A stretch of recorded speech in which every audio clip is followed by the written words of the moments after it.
கர்த்தராகிய இயேசு கிறிஸ்து நாமத்தினாலே உங்களுக்கு என் அன்பின் வாழ்த்துதலை தெரிவித்துக் கொள்கிறேன். கர்த்தர் நம்மோடு இடைப்படுவாராக. கர்த்தர் நாம ஸ்தோத்திரம். வேளையில் ஒரு நல்ல இன்ட்ரெஸ்டிங் டாப்பிக்கு. கர்த்தர் கவனித்து கேட்பார். மனுஷன் நம்மளை கவனிக்கிறாங்களோ கவனிக்கலோ, நம்ம உறவினரோ உற்றாரோ பிள்ளைங்களோ உடன் பிறந்தார் கவனிக்கிறாங்களோ கவனிக்கல, கர்த்தர் கவனிக்கிறார். இது ஒரு நல்ல சந்தோஷமான ஒரு காரியம். மனுஷன் கவனிச்சுக்கூட ஒன்றும் லாபம் இல்லை. ஆனால் கர்த்தர் கவனிக்கிறார்னா அதில் தான் ஆசீர்வாதம். அவர் எப்போ பாருங்கள், வானத்தின் பூமி உண்டாக்கின பெரிய தேவன். அவர் என்ன பண்ணுறாருன்னா எல்லாரையும் கண்டு வச்சு பார்க்குறாரு. கண் நம்ம மேலே நோக்கமாக இருக்குது, கவனித்து கேட்கிறாருங்க. பாருங்கள், மல்கியா 3:16. அப்பொழுது கர்த்தருக்கு பயந்தவர்கள் ஒருவரோடு ஒருவர் பேசிக்கொள்வார்கள். கர்த்தர் கவனித்து கேட்பார். கர்த்தரை பிள்ளைங்க என்னப்பா ஒருத்தர் பேசியிருந்தா என்ன பண்ணுறாராம்? கவனித்து கேட்குறாரு. ஏன் கவனித்து கேட்குறாரு? கர்த்தருக்கு பயந்தவர்களுக்காகவும் அவருடைய நாமத்தை தியானிக்கிறவர்களுக்காகவும் ஞாபக புஸ்தகம் ஒன்று அவருக்கு முன்பாக எழுதப்பட்டிருக்கிறது. ஒரு ரிமெம்பரன்ஸ் புக், ஒரு ஞாபக புஸ்தகம் அவருக்கு முன்பாக எழுதப்பட்டிருக்கிறது. இப்போ சொல்லணும்னா எல்லாம் கம்ப்யூட்டரில் என்ன பண்ணலாம், எல்லாம் கம்ப்யூட்டரில் செல்ஃபோனில் என்ன செய்கிறாங்க, எல்லாம் ரெக்கார்ட் பண்ணிடுறாங்க மொத்தம். இங்கேயே இவ்வளோ தூரம்னா பல்லவத்தில் எவ்வளோ இருக்கோம் பாருங்கள். அவர் என்ன செய்கிறாராம், எல்லாம் ரெக்கார்ட் பண்ணுறாராம். எதை ரெக்கார்ட் பண்ணுறாருன்னா உலக ஜனங்க பண்ணுறதெல்லாம் இல்லை, கர்த்தரை பிள்ளைங்க ஒருவரோடு ஒருவர் பேசிக்கொள்வதை கவனித்து கேட்டு அதெல்லாம் ரெக்கார்ட் பண்ணுறாராம். இப்போது நம்ம தவறி தேவையில்லாத பேசணும், அதோடு ரெக்கார்ட் பண்ணால் அது பனிஷ்மெண்ட் தான் வரும். இல்லை கர்த்தருக்கு ஒருத்தர் உற்சாகப்படுத்துகிற மாதிரி பேசலாம். ஒருத்தர் கர்த்தரை அறியாது இருக்கலாம், அவங்களுக்கு போய் சத்தியம் சொல்லலாம். அப்போ என்ன பண்ணுவாங்க, அவங்க கர்த்தர்கிட்ட வரலாம். ஒருத்தர் ரொம்ப துக்கமாக வேதனையில் கண்ணீர் இழப்பாங்க, அவங்களுக்கு போய் சமயத்துக்கேற்ற ஒரு வார்த்தை சொல்லலாம். வசனம் சொல்லுனாக்கா கல்விமானின் நாவுன்னு சொல்லு. கல்விமான் நாவுனா இழைப்படைந்தவனுக்கு ஏற்ற வார்த்தை சொல்கிறது. இந்த மாதிரி காரியங்கள் நம்ம செய்வோமானா துக்கத்தில், கண்ணீரில், கவலையில், பிரச்சனையில் இருக்கிற மக்கள் எல்லாம் ஆறுதல் அடைவாங்க. அதுக்காக வேண்டி நம்ம அதெல்லாம் போய் சொன்னோம்னு வச்சுங்க. இதை பற்றி ஒருத்தர் ஐயோ இப்படி பயங்கரமாக இருக்குது, விஜயவாடாவில் பயங்கரமான மழையினால் என்ன ஆயிடுச்சு, ஜனங்க ரொம்ப பேர் கஷ்டப்பட்டு வீடு உடம்பு எல்லாத்தையும் இழந்துட்டாங்க. கேரளாவில் போனாக்கா வயநாடில் அப்படியே நிலசாரினால் அப்படியே குடும்பம் 4 குடும்பங்கள் அப்படியே அழிஞ்சு போச்சு, பறிஞ்சு போச்சு. இதெல்லாம் பார்த்து நம்ம சும்மா இருக்கக்கூடாது, நீ ஜெபம் பண்ணுன்னு இன்னொருத்துக்கு சொல்லணும். நம்ம கூடி ஜெபிக்கலான்னு ஜெபம் பண்ணணும். இப்படி மற்றவர்களுக்காக நம்ம ஜெபிக்கும் போது கர்த்தர் என்ன பண்ணுவார், சந்தோஷப்படுவார்.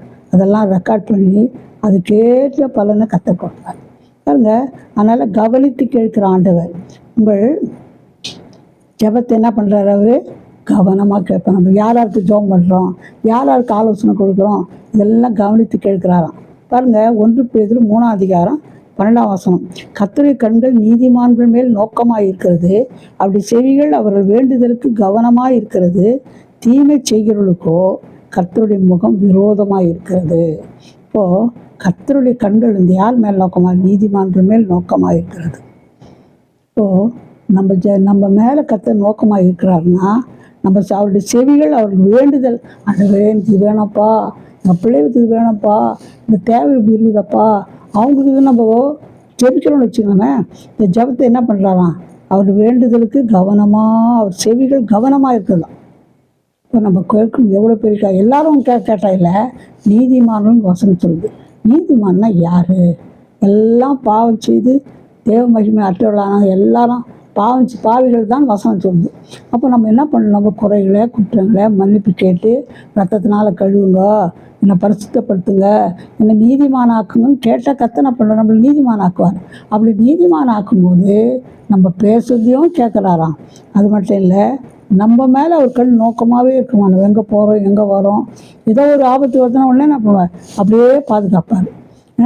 ஏதோ தேவை இருக்குதுன்னா நம்ம ஏதோ ஒன்று கேட்போம், நம்ம கேட்பதுக்கு நினைப்பதுக்கு மிகவும் அதிகமாக செய்வார். இப்போ எவ்வளோ ஆசீர்வாதம் பாருங்கள்.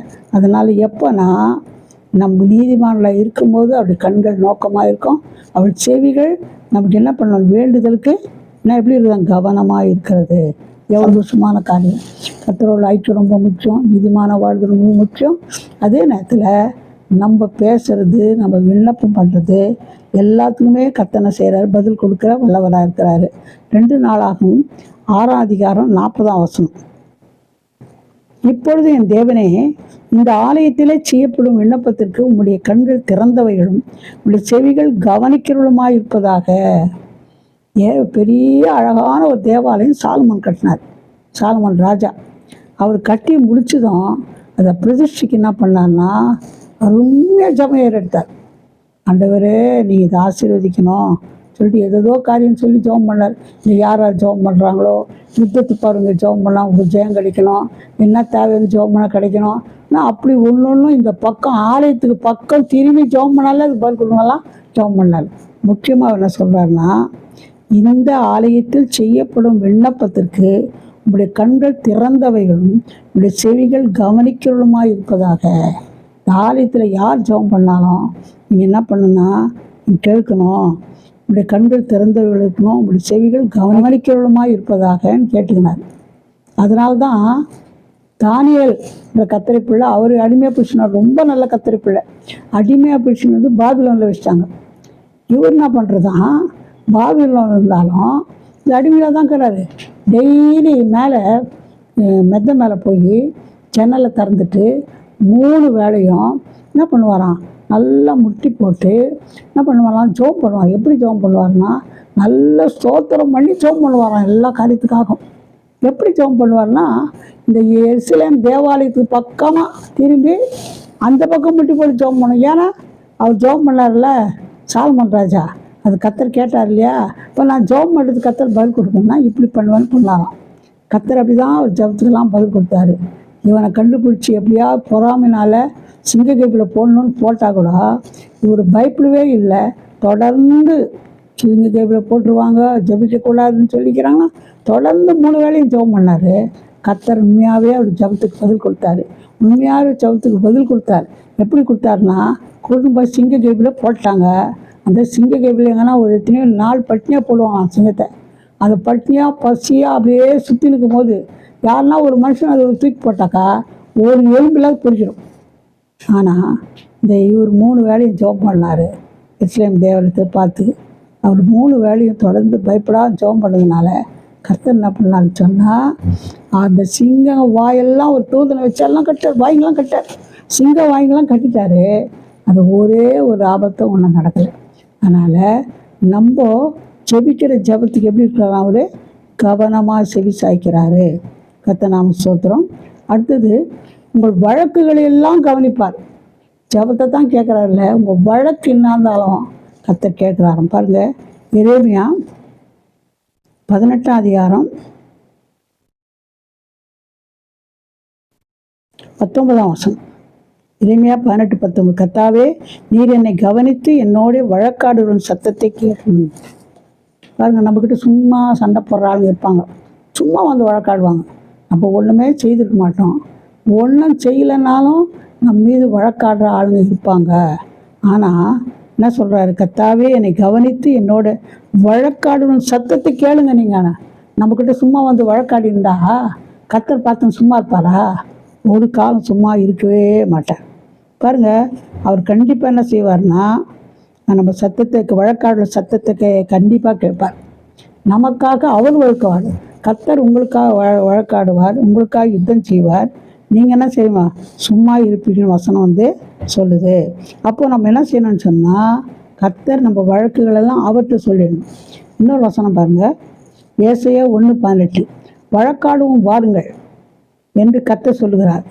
உங்கள் பாவங்கள் சிவேர் என்று இருந்தாலும் உறைந்த மழையைப் போல வெண்மையாகும், அவை இரத்தாம்பர சிவப்பாக இருந்தாலும் பஞ்சை போல் ஆகும்.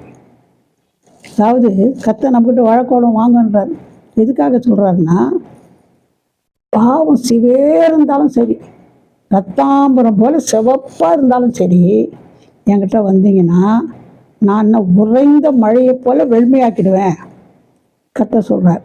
அப்போது நம்ம கூப்பிட்டு ஏன் வழக்காடுறாரு, நம்மகிட்ட சண்டை போகிறதுக்கு இல்லை.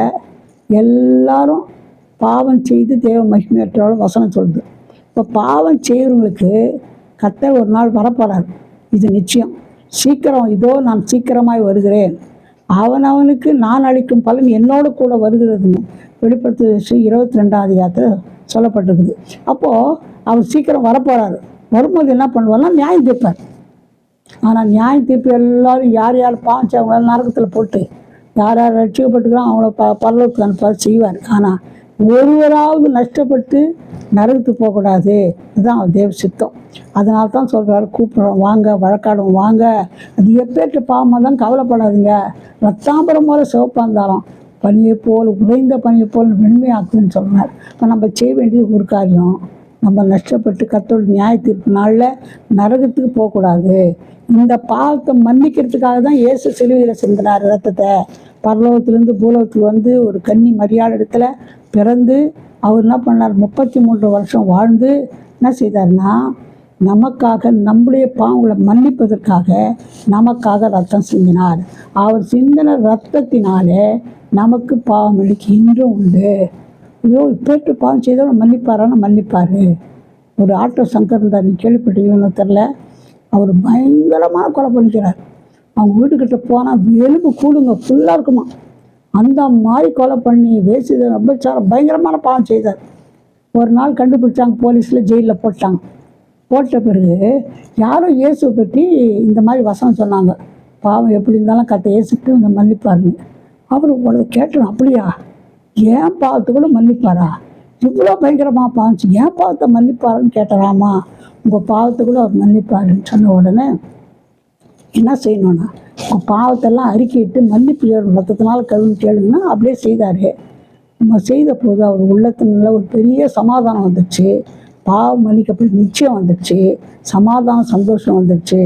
அதுக்கப்புறம் மனைவி வந்தாக்கா அவர் சொன்னாராம், எனக்கு எப்படியோ தூக்கு போட்டுருவாங்க, ஆனால் நீங்கள் கவலைப்படாத, இவ்வளோ கோர பாவியை என்ன இயேசு மன்னிச்சிட்டாரு, என் பாவத்தை மன்னித்து சமாதானம் சந்தோஷப்பட்டார், நான் இன்றைக்கி மறித்தாலும் நான் பரலோகத்துக்கு போவேன் சொல்லி, ஆனால் நான் உயிரோடு தான் அந்த சேவையை நான் செய்துட்டு இயேசுக்கு நான் பரலோகத்துக்கு போயிடுறேன், அதனால் நீ அந்த ஊழியத்தை செய்யணும்னு அவங்க மனைவி சொன்னார். உண்மையாக நடந்த சம்பவம். அதனால் வழக்காடும் வாருங்கன்னு கத்த சொல்கிறாரு. பாவம் எப்படி இருந்தாலும் அவர் மன்னிக்க வல்லவராக இருக்கிறாரு. ஏசாயா 41:21 உங்கள் வழக்கை கொண்டு வாருங்கள் என்று கத்த சொல்லுகிறார். உங்கள் பலமான நியாயங்களை வெளிப்படுத்துங்கள் என்று யாக்கோபின் ராஜா உரைக்கிறார். உங்கள் வழக்கு என்னவாக இருந்தாலும் சரி, உங்களுக்கு விரோதமாக நடக்கிற வழக்குங்களை எவ்வளோ பேர் இன்றைக்கி என்ன செய்கிறாங்க, பயங்கரமாக கஷ்டப்படுறாங்க. கோர்ட்டில் போட்டுட்டு இப்போ கூட ஒரு சாட்சி கேட்டேன், பயங்கரமான அவதூறு வழக்கு போட்டுட்டு வேலையும் போயிடுச்சான். அப்படியே ரொம்ப கஷ்டப்பட்டு ரொம்ப கோர்ட்டும் கையமாக சுற்றிருந்தாராம். ஒரே அவர் ஜோம் பண்ணால் பாஸ்டர் எல்லோரும் வீட்டில் நல்லா ஜோம் பண்ணால் என்ன நடந்துச்சுன்னா, கர்த்தர் அவர் இக்கட்டெல்லாம் எடுத்து போட்டு வழக்காடி வேலையும் இப்போ இதுக்கு முன்னால் இருந்த வேலைக்கு டபுள் மடங்கு சம்பளம் வர மாதிரி வேலையும் கிடச்சிச்சான். அதே நேரத்தில் யார் யார் அவதூறு வழக்கு பண்ணாங்களோ அவங்கெல்லாம் மாட்டிக்கினாங்க. இவருக்கு அதில் கூட ரிலீஃப் கொடுத்தாரு. இப்போ நம்ம கவலைப்படாதீங்க, கண்ணீர் விடாதீங்க, பிரச்சனை பார்த்து கலங்காதீங்க, உங்களுக்காக வழக்காடுகிற ஆண்டவர் உண்டு. கர்த்தர் நாம ஸ்தோத்திரம். உங்களுக்கு விரோதமாக செய்யப்பட்ட அக்கிரமங்களை கவனிப்பார். உங்களுக்கு விரோதமாக யார் என்ன செய்தாலும் அதை கவனிக்கிறாராம். பாருங்கள், யோபு 11:11 மனுஷருடைய மாயத்தை அவர் அறிவார், அக்கிரமத்தை அவர் கண்டும் அதை கவனியாதிருப்பாரோ. கண்டு காணாது போக மாட்டார்.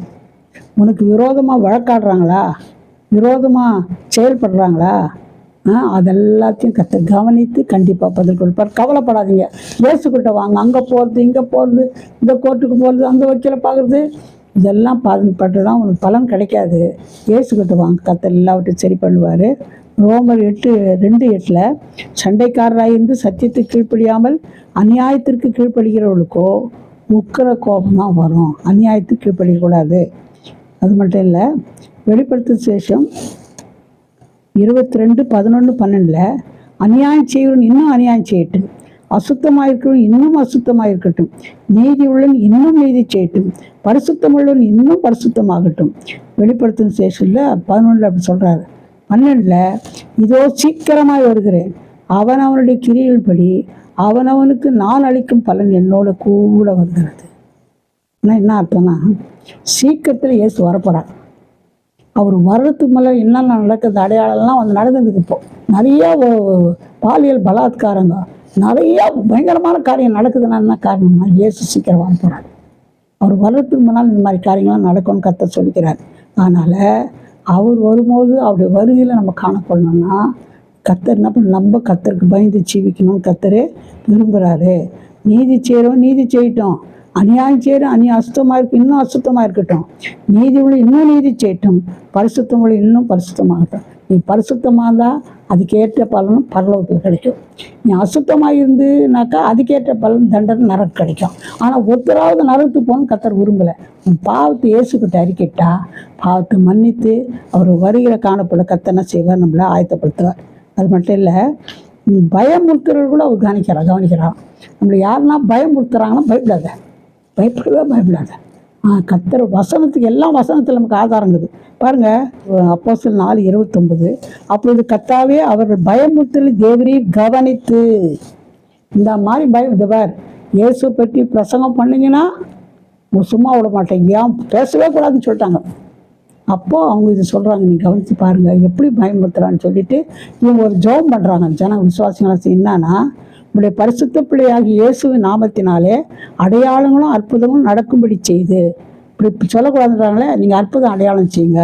ரெண்டாவது, பிணியாளிகளை குணமாக்க ஊழியக்காரர் உங்களுடைய வசனத்தை தைரியத்தோடு சொல்லும்படிக்கு அவளுக்கு அனுகிரகம் செய்தரலும். அவங்க ஜெபம் பண்ணால் பிணியாளெலாம் சுகமாகணும். அது மட்டும் தைரியத்தோடு, அவங்க பயப்படுத்துகிறாங்க வசனம் சொல்லாத இருக்கக்கூடாது, தைரியத்தோடு வசனம் சொல்லணும்னு ஜெபம் பண்ணாங்க. பாருங்கள், ஜெயிலில் போட்டாங்க. ஜெயிலில் போட்டுட்டு ஊழியக்காரங்க அப்போஸ்தலர் நைட்டு ஆச்சுன்னா பூட்ட மாதிரி இருக்குது. தேவத்துக்கு வந்தாங்க, கதவு திறந்துச்சு, நேராக வெளியில் வந்துட்டாங்க. அவங்க வந்ததும், நீங்கள் போய் தேவாலயத்தில் பிரசங்கம் பண்ணுங்க. அதிகாலையில் இவங்க போய் பிரசங்கம் பண்ணியிருக்கிறாங்க. ஆலயத்தில் போய் காலையில் எழுந்துச்சி உடனே அவங்க இட்டுணுவான்னு சொல்லி ஆள் அனுப்பிச்சா கதவு பூட்டின மாதிரி இருக்குது. கதவு திறக்கலை. வெளியில் காவலாளிங்க விழித்து நிற்கிறாங்க. உள்ளே போனால் ஆளுங்க ஒத்துரம் இல்லைன்னாங்க.